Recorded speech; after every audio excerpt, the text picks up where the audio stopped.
l'écran numéro 2 qui fait état d'un fichier Excel qui va vous permettre d'établir un budget pour votre projet marathon.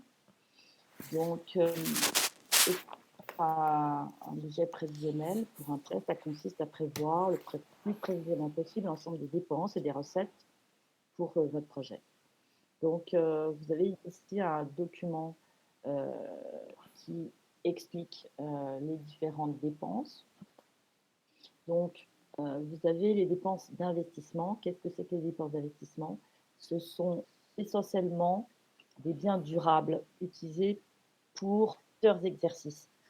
Donc, ici, ça sera par exemple du matériel informatique, un mobilier, un matériel médical, un matériel agricole, des frais liés à la construction de l'édifice durable, par exemple, si ça peut être un local ou la location de gros matériel, de la main-d'œuvre, des matériaux, etc.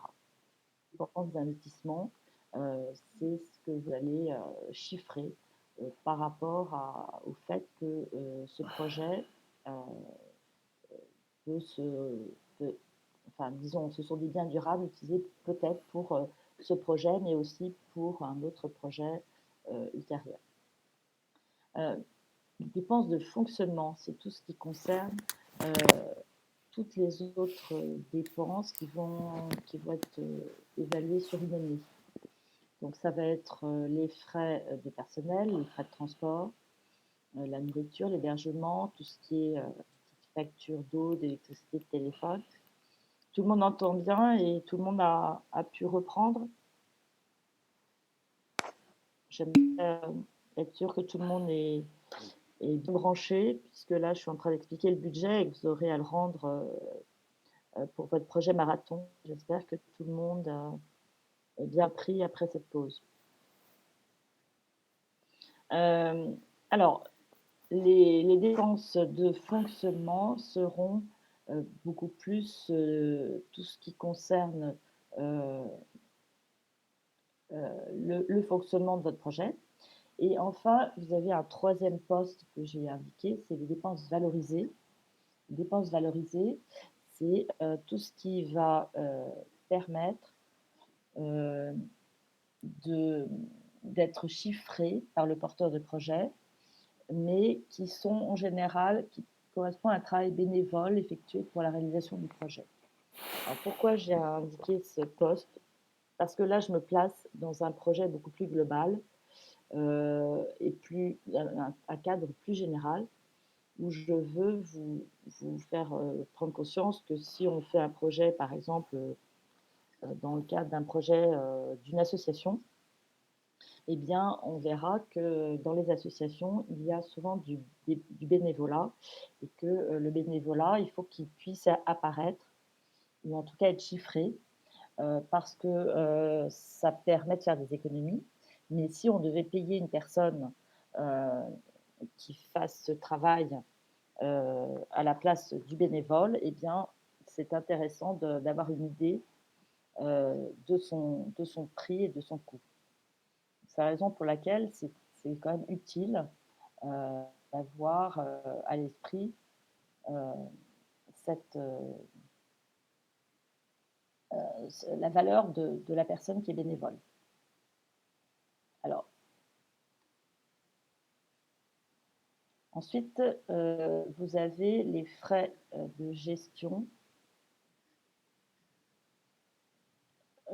divers et imprévus. Qu'est-ce qu'on met dans ce poste? Eh bien, en général, on va mettre à peu près 10% du total obtenu en frais de gestion. Et on va également prévoir à peu près 5% du total en divers et imprévus. Donc en fait, c'est les deux postes réunis, frais de gestion et divers et imprévus, correspondent à peu près à 15% du total. Et c'est ce qui va permettre un petit peu ce qu'on a dit tout à l'heure, c'est tout ce qui va être la marge de main-d'œuvre en fait par rapport à votre demande. C'est là que vous allez pouvoir prévoir pour justement les aléas, les imprévus. Ensuite, je vais passer à la partie, la deuxième partie du budget, qui sont les recettes. Alors, les recettes d'un projet, donc là, je me suis placé un cadre extrêmement large pour que vous puissiez avoir un budget le plus large possible. Donc, en ce qui concerne les recettes prévisionnelles, en l'occurrence ici, je me suis placée, par exemple, dans le cadre où on fait une demande de budget pour un projet de création par exemple, d'une association. Eh bien, on s'aperçoit que on peut, si c'est une association sportive, eh bien, les bénéficiaires seront adhérents de cette association.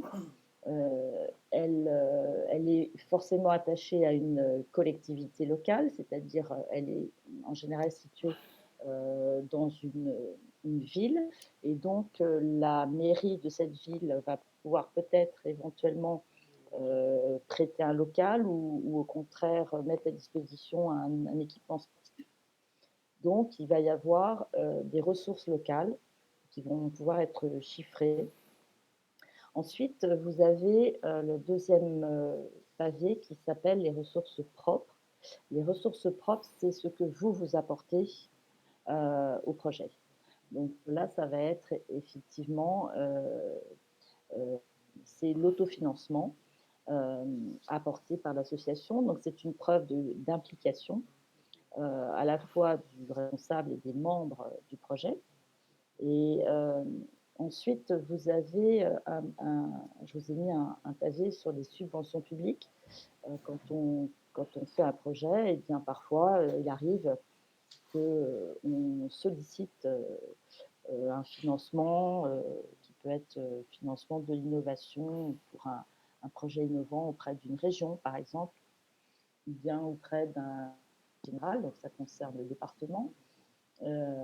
Donc là, j'ai mis 4 zones et qui peuvent être niveau la commune, le conseil général, c'est le département, région et ministère, c'est évidemment le niveau national.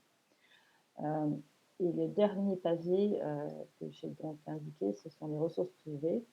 Les ressources privées, effectivement, tout ce qui concerne les partenaires, les sponsors que vous pourriez avoir, que vous pourriez solliciter, si c'est par exemple dans le cadre de l'organisation du cadre de votre association sportive, eh bien, vous pourriez envisager d'organiser un événement sportif.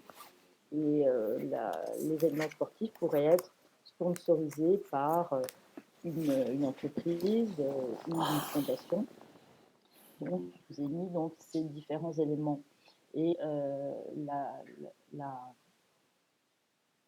le dernier élément qui s'appelle valorisation correspond à la contribution du partenaire qui peut être éventuellement valorisé si ce partenaire apporte par exemple un local ou par exemple de la main-d'œuvre de manière bénévole. Alors, Jules pose une question et vous dit, dans notre cas, on n'est pas sponsor, tous fonds sont personnels. Alors, effectivement, on est dans le cas où vous courez le marathon. Donc là, vous allez essayer d'utiliser cette grille de lecture avec votre projet. Si par hasard, vous êtes trois membres dans votre équipe et que vous pensez que pour courir le marathon, vous voulez associer une entreprise qui est l'entreprise dans laquelle vous travaillez, eh bien, on peut imaginer que vous alliez consulter le comité d'entreprise de votre entreprise en disant, voilà, je cours le marathon, est-ce que ça vous intéresse que je cours aux couleurs de votre entreprise? Donc ça, c'est quelque chose qui peut s'envisager. Et donc, dans ce cas, vous pouvez le prévoir dans votre projet. Je dirais que ça fait partie des choses auxquelles on pense pour un ton, en sachant que vous avez des entreprises qui inscrivent des membres de leur personnel dans le cadre d'une association sportive faisant partie de l'entreprise. Ça arrive effectivement que un petit groupe de personnes participe à un événement sportif aux couleurs de l'entreprise. C'est quelque chose qui se fait beaucoup. Donc, c'est pas quelque chose que je vous impose, mais c'est quelque chose auquel vous pouvez réfléchir. Voilà. Donc là-dessus, réponds à votre question, Jules.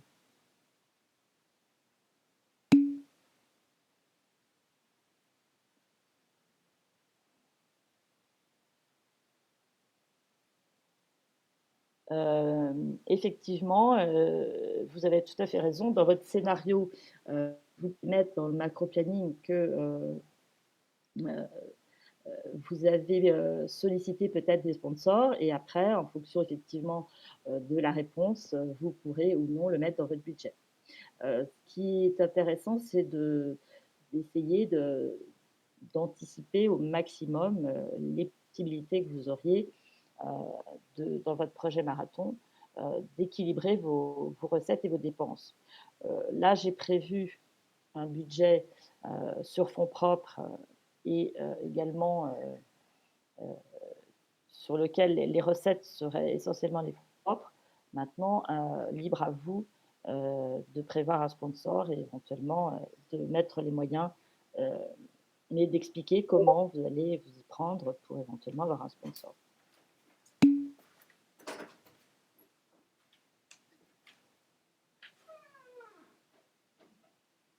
Alors, est-ce que donc ces deux documents que je viens d'expliquer seront mis en ligne pour que vous puissiez récupérer cette grille de budget pour pouvoir présenter votre budget marathon? Est-ce qu'il y a des questions par rapport à ça?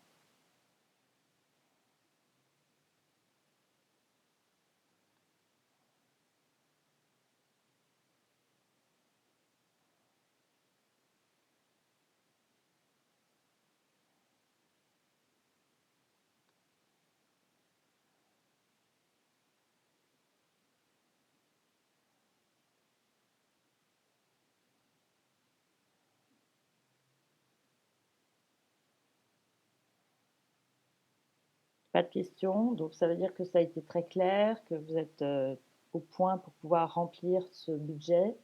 Vous voyez que ce budget Excel vous permet en fait euh, de faire à la fois un prévisionnel. Ici, vous avez le mode de calcul. C'est important de bien, euh, par exemple, préciser votre mode de calcul. Je prends par exemple les dépenses de fonctionnement. Là, vous aurez par exemple la nourriture ou que vous avez prévu pour le jour du marathon. Vous avez ici la possibilité de mettre le mode de calcul. Si par exemple, alors je précise que le projet, c'est à la fois le projet de la préparation jusqu'à l'événement. Hein. Donc en fait, ici dans les dépenses de fonctionnement, vous aurez tout ce qui est entraînement. Donc, ça signifie ici que vous aurez peut-être, par exemple, des courses intermédiaires qui vont avoir un coût et vous pourrez à ce moment-là préciser les courses, le mode de calcul pour les courses intermédiaires. Et ça vous permet ici d'avoir un montant prévu qui est le résultat du détail qui est ici. Ici, vous aurez après le montant réel et ici un calcul d'écart qui sera automatiquement. Donc, c'est un outil à la fois prévisionnel et éventuellement de votre projet. Est-ce que vous avez des questions par rapport à ce document? Est-ce que c'est suffisamment clair et que vous allez pouvoir en équipe pouvoir remplir un certain nombre de cases, me donner le détail des investissements, le détail des fonctionnements? Vous n'aurez peut-être pas de dépenses valorisées, vous aurez sans doute des frais de gestion divers et imprévus. Ici, vous aurez essentiellement peut-être ce poste-là qui sera renseigné, mais n'hésitez pas éventuellement à prévoir d'autres cas en expliquant bien dans votre projet.